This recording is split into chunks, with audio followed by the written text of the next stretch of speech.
че едни от най-добрите голмайстори в света. Това са не само пред... Дуспа Залевски за нарушението срещу Даниел Боримиров. Дуспа в третата минута след подновяването на играта.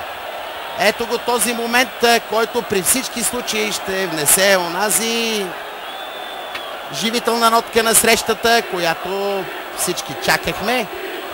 Кой извърши нарушението?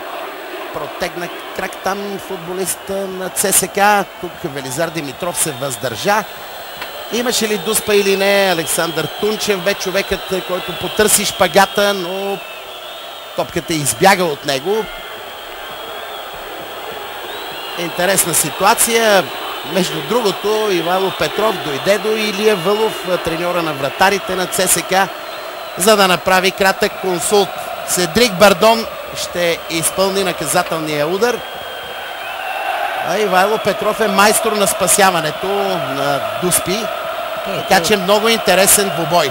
Повече психологически фактор. Това отиване, публиката гледа, настройва се, футболистите също. 49-та минута. Удар на Бардон и гол за Левски. Усети посоката на удара Ивайло Петров, но топката бе изключително бърза. Получи допълнително ускорение от мократа трева, за да стане невъзможна за неутрализиране. Седрик Бардон внася интригата в матча. Минутата е 49-та. Това беше един пак част от тактиката в наказателното поле. Трудно се пазят добрите футболисти, когато особено търсиш индивидуална игра.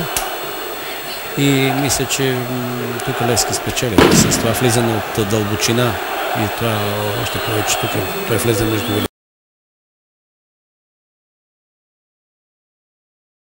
Знаем какъв силен пробив има той. Сега обаче може би е твърде рано. За подобни предизвикателства няма засада Христо Йолов. И това е 1-0.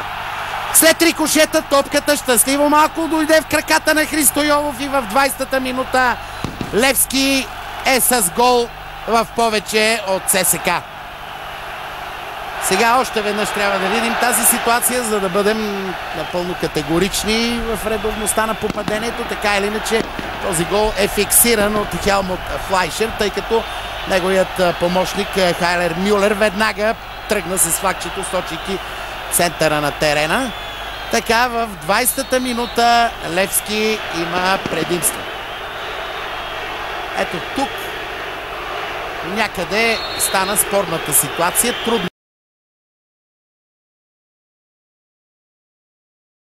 Пропуска. В живота на много хора в света и в България футболът взема своето запазено място. А вечното дерби от онези няма друга алтернатива, освен победата днес. Защо другата страна на вратата на армейците?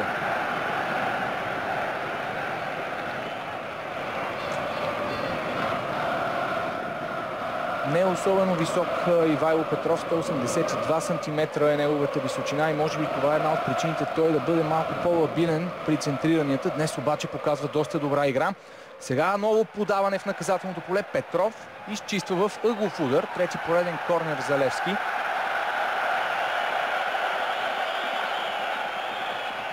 Този път късо изпълнение. Зе Суареш.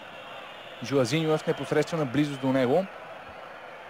Продължава Зе Суареш да владее. Успя да обърка Янчев и Руи Мигел. След това възможност за Левски. Това е удар и гол. Георги Христов открива резултата в вечното дерби. Получи великолепно подаване от Зе Суареш и просто нямаше как да сбърка от тази позиция. Нападателят на Левски открива резултата в 36-та минута. Ето, че сините повеждат в резултата. Голмайстор е Георги Христов.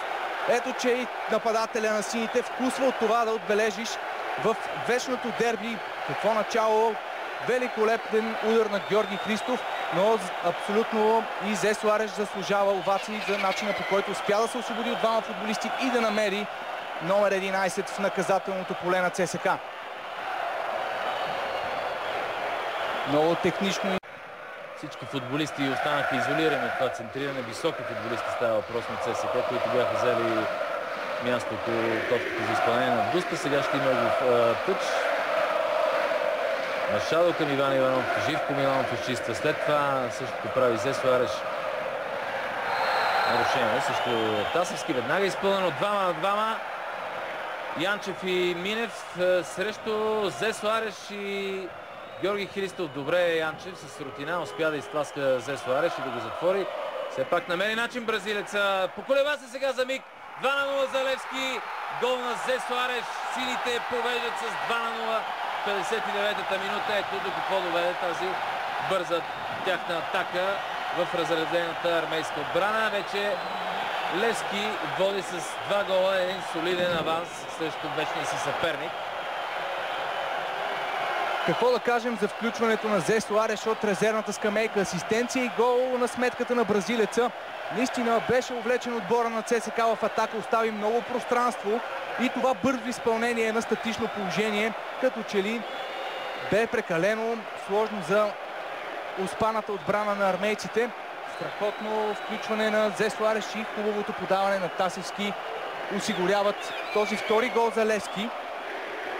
Ето, че и това по време напомня за първото след много силни начални минути за отбора на ЦСКА. Левски нанася своя удар. 2 на 0 за Левски.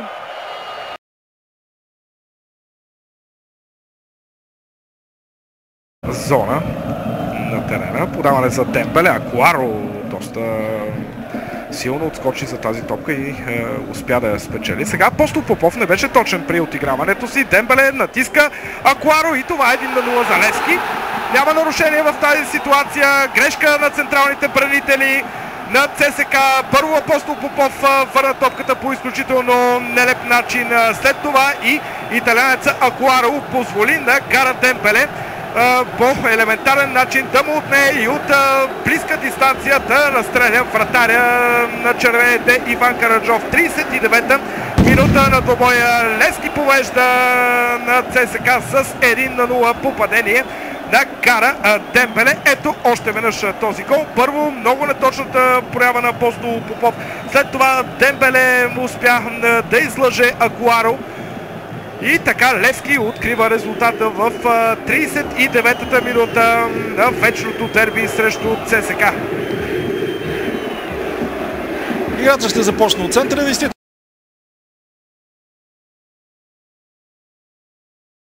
Победа срещу вечния съперник, за да направи това със стил. Левски пък може да спаси по някакъв начин сезона с победа. В 8 Тони Калбос, номер 10 Христо Йовов, 16 Кристовал да Силва Рамос, номер 25 Сюлейман Диамотен, с номер 28 Нуно Пинто и с номер 45 Владимир Гаджев. Ето как ще изглеждат сините, подредени на игрището. Прави ви впечатление Владимир Гаджев и позицията на атакуващ полузащитник, която ще има той да изпълнява в...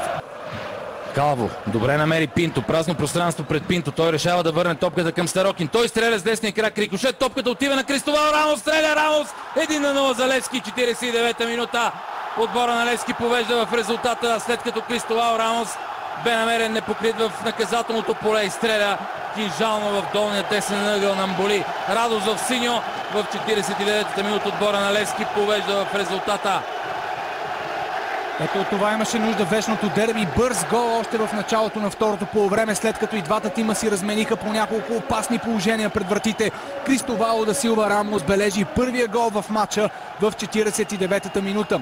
Първи пропуск можем да отчетем сериозен в отбраната на ЦСКА, след като ударът на Старокин заблуди подредените в линия защитници на ЦСКА. Нямаше кой да уплътни пространството пред Кристовал да Силва Рамос и за португалското крило на Левски представляваше детска игра да насочи топката в долния десен ъгъл на вратата на ЦСКА.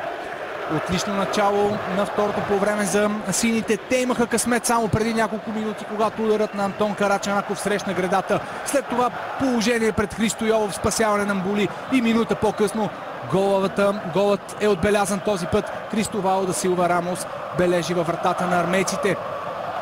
Отлично начало на втората част и темпото, което ни